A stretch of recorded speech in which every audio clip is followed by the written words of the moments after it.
Being a parent of a youth sport athlete, it's hard, quite frankly, honestly, to be a good role model because you want the best for your kid. You want your kid to win. You want them to try their best and play hard.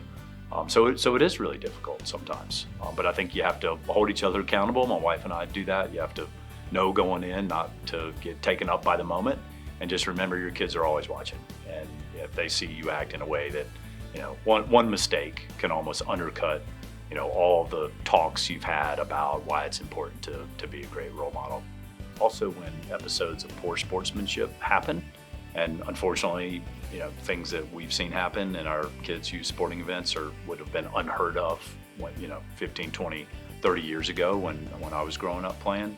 We literally had a fight break out in the stands at a game. We had a grandparent who got kicked out of an 8-year-old soccer game for yelling at the referee.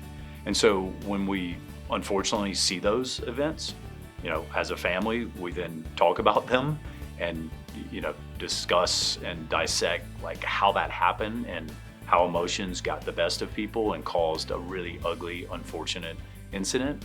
I mean, a grandparent getting kicked out of an 8-year-old soccer game where they don't even keep score is just unfortunately the climate that you see at a lot of youth sport events, because people are so, obsessed with winning, even when you're not keeping score at that level.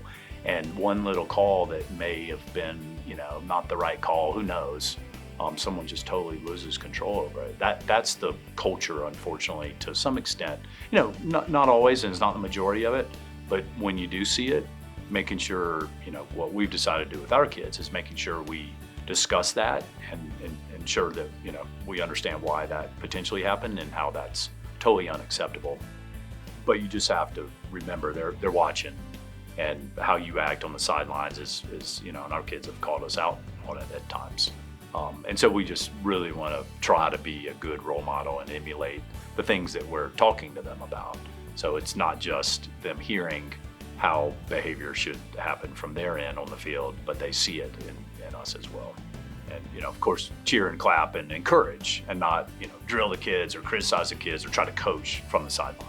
That's not our job. That's the coach's job. We're there just to be supportive and hopefully, provide an environment where the kids are having fun and they appreciate that we like watching them play. It's fun for us to watch them play, whether they win or lose, whether they have the best game of their life or the worst game of their life.